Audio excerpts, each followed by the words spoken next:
And see, there's a lot of lies in this. Talking about we live upon raw meat in the wilderness. That is crazy as hell. Unless the raw meat that they referring, let me see if they give more understanding of this right here. Give me a second. What the hell? So they not wanting to give more understanding of that, just talking about some raw meat. No, it wasn't no animal's flesh, and if they were eating animal's flesh, I seriously doubt that the writer of this was eating animal's flesh. I think that the translators or the lion pen of the scribes translated it this way for deception purposes.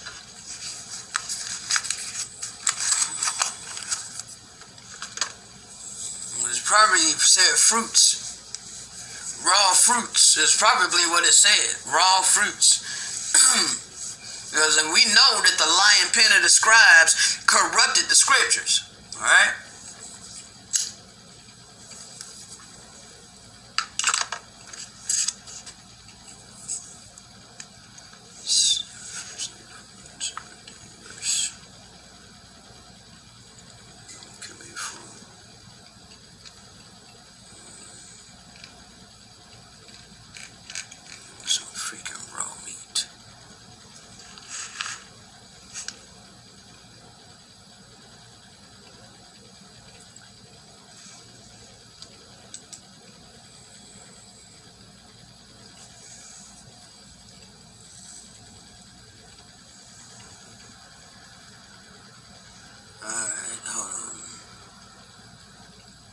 Yep. So yeah, this is talking about, this verse 43 is talking about destruction. The destruction. Alright. That's why I went over here. Because of the destruction. Hold on.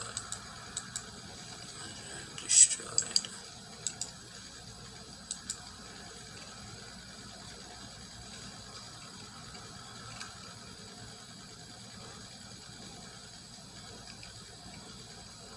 And we did come to a land. Hold on, let me get the fullness of it. Okay, and this is 1 Nephi chapter 17, verse 5. Alright. And we did come into the land which we call Bountiful, because of its much fruit, and also wild honey. And all these things were prepared of Yahusha, that we might not perish. And we beheld the sea, which we called, I can't really pronounce that. Let me see if I can get Google to pronounce it. Copy. Which being interpreted as many waters. Okay. So it's probably like a river or some great river, maybe. I don't know.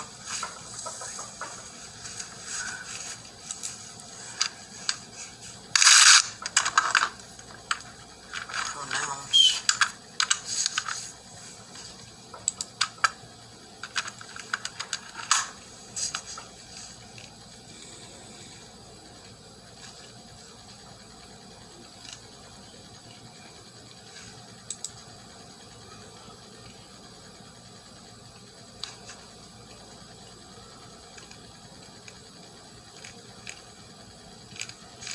Can I just get an English user?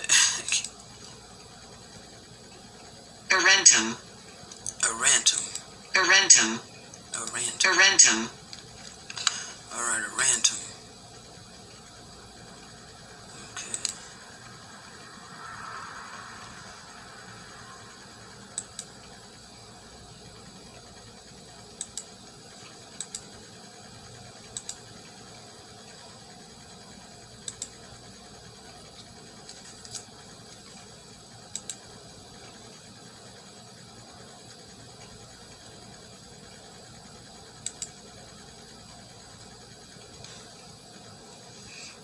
Which we call the Arantum, which being interpreted as many waters, okay? And we did come to a land which we call Bountiful, because of its much fruit and also wild honey. And all these things were prepared of the Most High of Yahusha, that we might not perish. And we beheld the sea, which we called Arantum, which being interpreted as many waters. And it came to pass that we did pitch our tents by the seashore, and notwithstanding we had suffered many afflictions and much difficulty, yea, even so much that we cannot write them all. We were exceedingly rejoiced when we came to the seashore, and we called the place Bountiful because of its much fruit. Take note that they're talking about fruit, okay? Over and over, Bountiful because of its much fruit. And it came to pass that after I, Nephi, had been in the land of Bountiful for a space of many days, the voice of Yahusha came unto me, saying, Arise and get thee into the mountain. And it came to pass that I arose and went up into the mountain and cried unto Yahusha. And it came to pass that Yahusha spake unto me, saying, Thou shalt construct a ship after the manner which I shall show thee, and I may carry thy people across these waters. See, they hid this stuff. And I said, see, this is not like Noah. This is different. This isn't because of a great flood coming, but this is because of destruction coming, the pending destruction to Israel, to Jerusalem, the pending destruction that was coming to Jerusalem. So he was warned to make a ship to go to a further land, okay?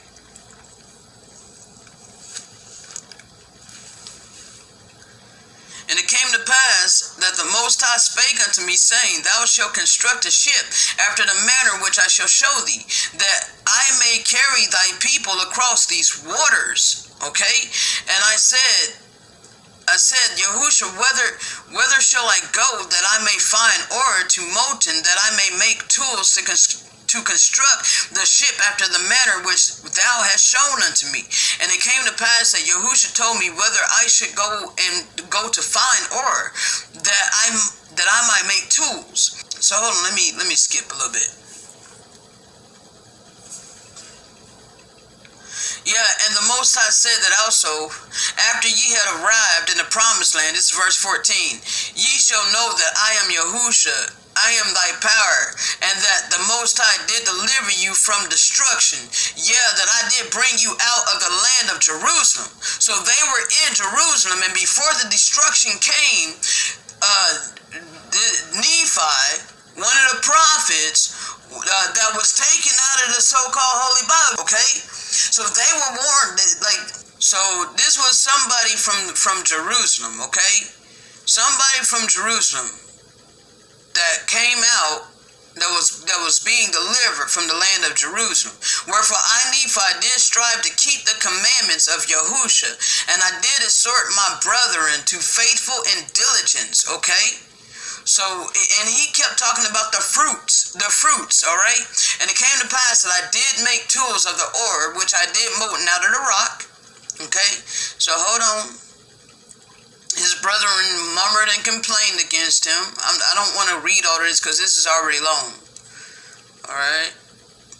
And it came to pass that I, Nephi, was exceedingly sorrowful because of the hardness of their hearts. And now when they saw that I began to be sorrowful, they were glad in their hearts, insomuch that they did rejoice over me, saying, We knew that ye could not construct a ship, for we knew that ye were lacking in judgment, wherefore thou canst not accomplish such a great work.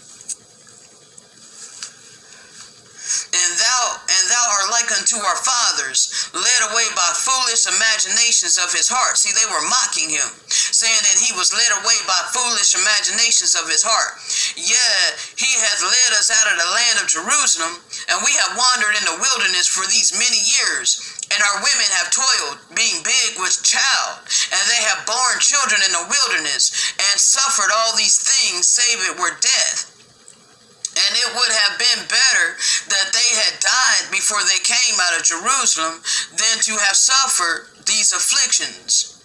I don't think that this is all the Northern Kingdom's records. It can't be, because these people came out of Jerusalem. So if they came out of Jerusalem, they were probably a part of the Southern Kingdom, because the Northern Kingdom and the Southern Kingdom were separated. Behold, this many years we have suffered in the wilderness, which time we might have enjoyed our possessions and the land of our inheritance. Yeah, we might have been happy. See, his brethren were talking against him and mocking him, saying that all this time we've been in the wilderness suffering, and our women having babies in the wilderness. We could have been in Jerusalem living it up, is what saying to Nephi, okay?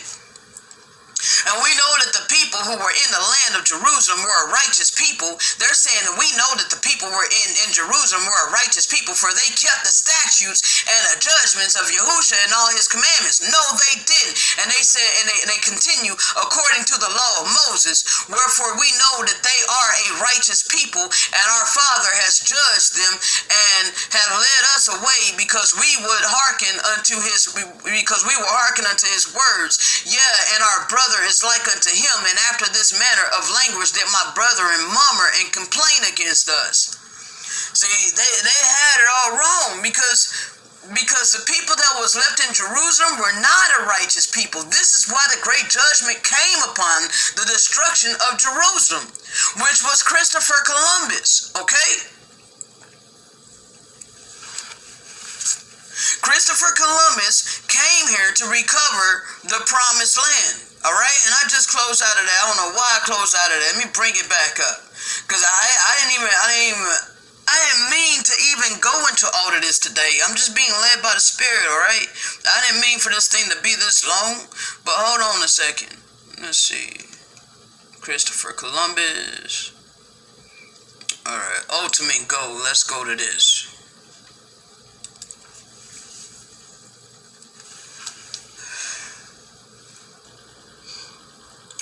Recovery of Jerusalem.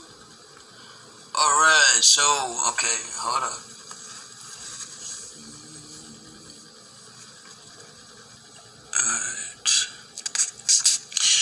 Alright, so let's go ahead and get this. I'm going to make it bigger here.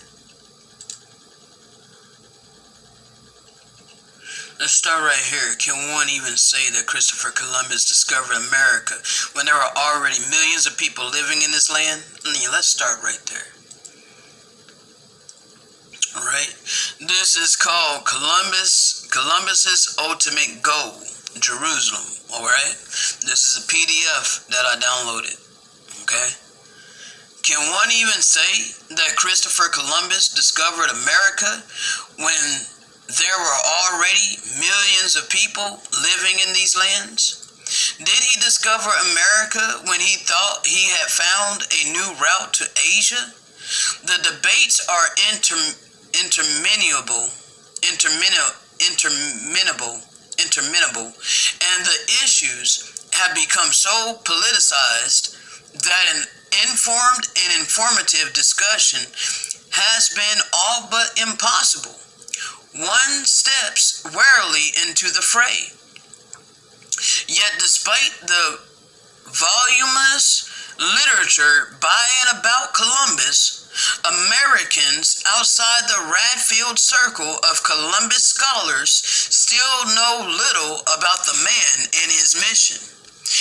In this paper, I discuss some of the little-known religious beliefs that underpin the quote-unquote enterprise of the Indies, for I think they have the potential to change fundamentally our assessment of Columbus and relocate some of the responsibility for the consequences of the encounter.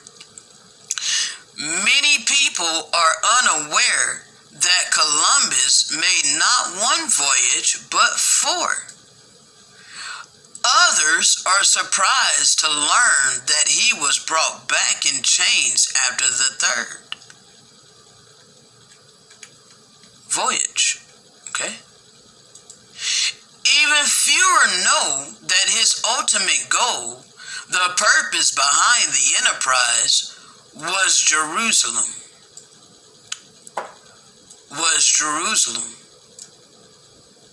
Okay? The 26th December, 1492, entry into his journal of the first voyage, hereafter referred to as the diarrhea, I don't know how to pronounce that, diarrhea, written in the Caribbean, leaves little doubt. Written in the Caribbean leaves little doubt. He says he wanted to find enough gold and the almost equally valuable spices, quote unquote, in such quantity that the sovereigns will undertake and prepare to go conquer the holy scepter. For thus I urge your highness to spend all the profits of this my enterprise on the conquest of Jerusalem. Okay? This is in his diary, 1492, 1988. 291 my emphasis. It says 291 my emphasis, all right? This statement implies that it was not the first time Columbus had mentioned the motivation for his undertaking, nor was it to be the last. Columbus wanted to launch a new crusade to take back the Holy Land from the so-called infidels, and he put in parentheses the Muslims. This desire was not merely to reclaim the land of the Bible and the place where Jesus had walked. It was part of a much larger and widespread apocalyptic scenario in which Columbus and many of his contemporaries believed. That scenario, derived from the biblical book of Revelations, claims that the conversion of all peoples to Christianity and the reconquest of Jerusalem are necessary preconditions for the quote-unquote second coming, when Christ will return before the end days. Columbus felt strongly the imminence of this event. So Columbus brought the Antichrist, okay, of Revelations. He is the one that brought the Antichrist of Revelations. The Antichrist has been here. He also came to feel that he had a providential role to play in the drama. There is considerable evidence from his contemporaries and his own writings, especially in the little-known Libro della Prophecies, or Book of Prophecies, which I have that as well, that these were long-standing beliefs of Columbus. A discussion of Columbus's piety and religious beliefs occupies the first part of this paper. The second part asks why these beliefs are so little known among the general public. Yes, why don't you know that there is a book named the book of Christopher Columbus, Book of Prophecies? Did you know that? Did you know that Christopher Columbus wrote a lot of books, and one of those books was called the Book of Prophecies? And the other, Dario, or however you say that? My analysis suggests that the part of the problem lies in the assumptions of the conventional historiography and the misunderstandings of religion among academics. Then I show how his religious worldview, particularly its notions of space and time, affected both his conception of the enterprise and its unfolding. Telling the story about Columbus in his cultural context not only changes our assessment of him and the framing of American history, but also provides a perspective from which to interpret the resurgence of apocalyptic thought among certain groups of Christians today. Ultimately, I suggest this demands a critical examination of the apocalyptic scenario itself before it becomes a self-fulfilling prophecy. Alright, so I'm going to go ahead and stop there. Well, hold on. Give me just a second. Let me see if there's some more here. Alright, hold up. Let's drive this nail even a little bit further in, okay? Even fewer know that his ultimate goal, the purpose behind the enterprise, was Jerusalem. The 26th December of 1492 entry in his journal of the first voyage, hereafter referred to as the Diario, written in the Caribbean, leaves little doubt. Okay, it leaves little doubt. He says he wanted to find enough gold and almost equally valuable spices, quote unquote, in such quantity that the sovereigns will undertake and prepare to go conquer the holy scepter. For thus I urge your highness to spend all the profits of this my enterprise on the conquest of Jerusalem. Okay? Alright, so hold on. He wanted to recover the Holy Land from the infidels. He put the Muslims in parentheses. All right? All right? So I already read all of this. Let's get some more. Let's get some more. Let's see. Reconquest of Jerusalem. Alright, let's see. In a letter dated 4th of March, 1493, purportedly written at sea to King Ferdinand and Queen Isabella just before he arrived back from the first voyage, Columbus claimed, quote, that in 7 years from today, I will be able to pay your highness for 5,000 cavalry and 50,000 foot soldiers for the war and conquest of Jerusalem. Now, where was Columbus at? Huh? Where was Columbus at? Where did Columbus do all of these atrocities? Wasn't that in the Americas? Was that in Africa? Did Columbus go to Africa? Answer me that. Did Columbus go to Africa? So they're openly talking about Columbus and the recovery of Jerusalem. But where did Columbus go? Didn't he end up in wasn't he in South America? Recovering Jerusalem? Okay? So the Holy City is not over in northeastern Africa. All right? Almost 10 years later, he is still dwelling on the theme. A letter written in February 1502, but perhaps never sent to Pope Alexander VI, stated, quote, this enterprise was undertaken with the purpose of expending what was invested in aiding the Holy Temple and the Holy Church. And he specifies the same number of horsemen and soldiers he hopes to finance. And still another letter referred to as Letteria. Man, I'm horrible with these names. I'm not even going to lie. All right. So y'all see what that is. All right.